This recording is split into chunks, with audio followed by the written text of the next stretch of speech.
Chapter 4 The Thousand Splendid Suns. Mariam loved having visitors at the Kolba. The village Arbab and his gifts, Bibi Jo and her aching hip, and endless gossiping, and of course Mullah Faizullah. But there was no one that Mariam longed to see more than Jalil. The anxiety set on twisted nights. Mariam would sleep poorly, fretting that some business entanglement would prevent Jalil from coming on Thursday, that she would have to wait a whole other week to see him. On Wednesdays, she paced outside, around the kolba, tossed chicken feed absent mindedly into the coop. She went for aimless walks, picking petals from flowers and batting at the mosquitoes nibbling on her arms. Finally, on Thursdays, all she could do was sit against a wall, eyes glued to the stream, and wait. If Jalil was running late, a terrible dread filled her bit by bit. Her knees would weaken and she would have to go somewhere and lie down. Then Nana would call, and there he is, your father, in all his glory.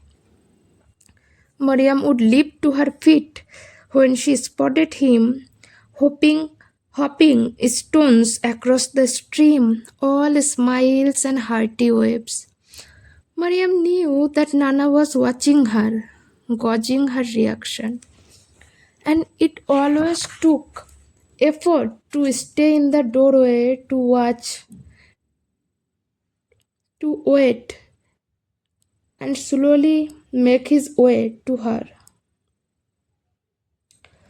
To not run to him, she restrained herself patiently, watched him walk through the tall grass, his suit jacket slung over his shoulder, and bridge lifting his red necktie. When Jalil entered the clearing, he would throw his jacket on the tandoor and open his arms. Mariam would walk, then finally run to him, and he would catch her under the arms and toss her up high. Mariam would squeal. Suspended in the air, Mariam would see Jalil's upturned face below her, his wide, crooked smile, his widow's peak, his cleft chin, a perfect pocket for the tip of her pinky, his teeth, the whitest in a town of rotting molars.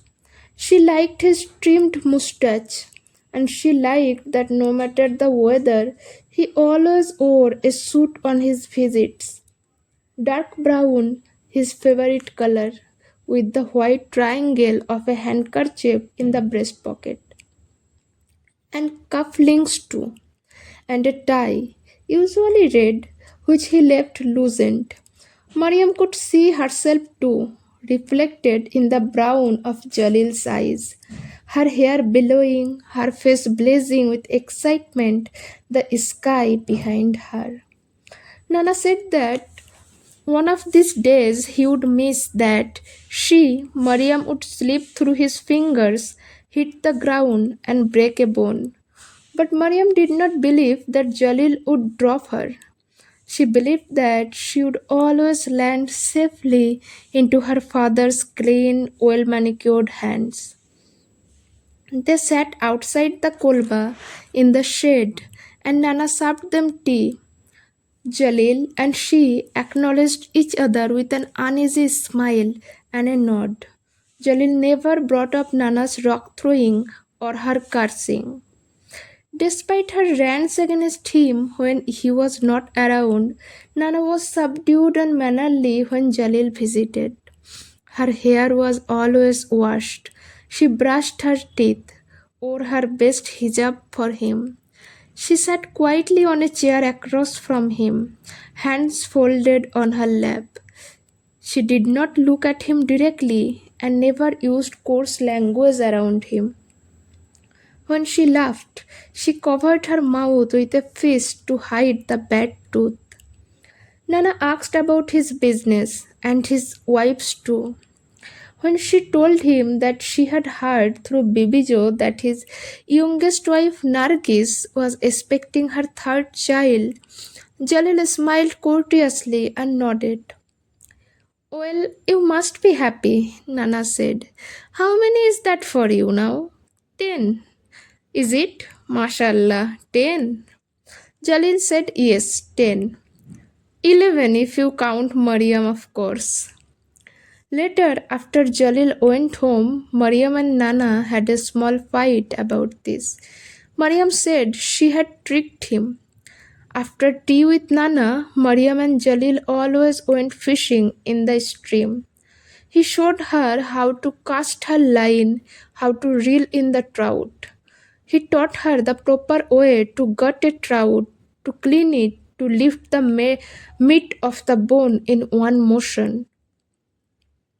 He drew pictures for her as they waited for a strike, showed her how to draw an elephant in one stroke without ever lifting the pen off the paper. He taught her rhymes.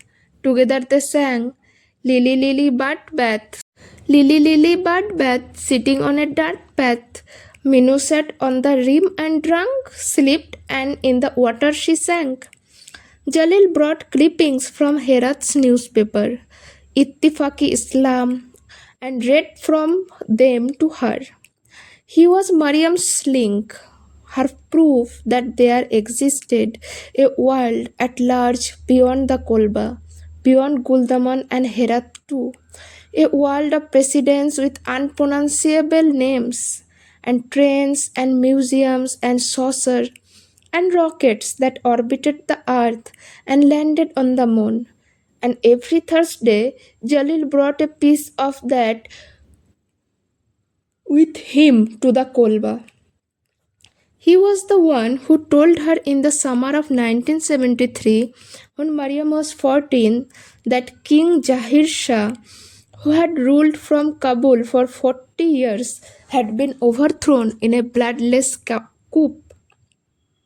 His cousin Daud Khan did it while the king was in Italy getting medical treatment. You remember Daud Khan, right? I told you about him. He was prime minister in Kabul when you were born. Anyway, Afghanistan is no longer a monarchy, Mariam. You see, it is a republic now, and Daud Khan is the president. There are rumors that the socialist in Kabul helped him take power. Not that he is socialist himself, mind you, but that they helped him. That's the rumor anyway. Mariam asked him what a socialist was, and Jalil began to explain.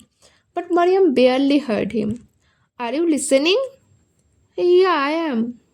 He saw her looking at the bulge in his coat side pocket.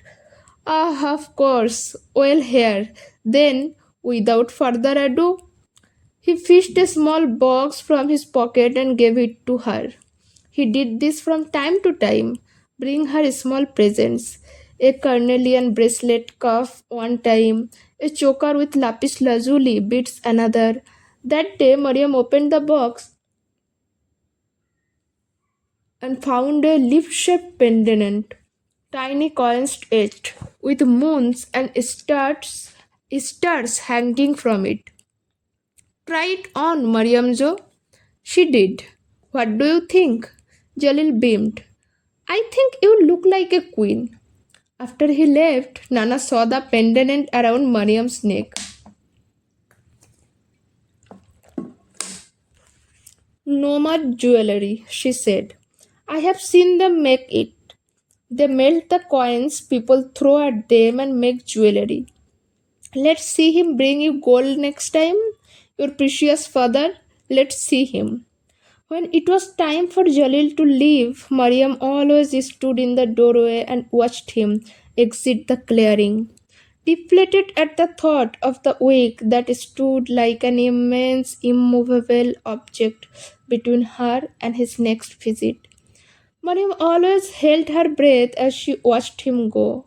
She held her breath and in her head counted seconds. She pretended that for each second that she didn't breathe, God would grant her another day with Jalil. At night, Mariam lay in her cot and wondered what his house in Herat was like. She wondered what it would look like to live with him, to see him every day. She pictured herself handing him a towel as she shaved, telling him when he milked himself. She would brew tea for him. She would sew on his missing buttons. They would take walks in Herat together. In the vaulted bazaar where Jalil said you could find anything you wanted. They would ride in his car and people would point and say, there goes Jalil Khan with his daughter.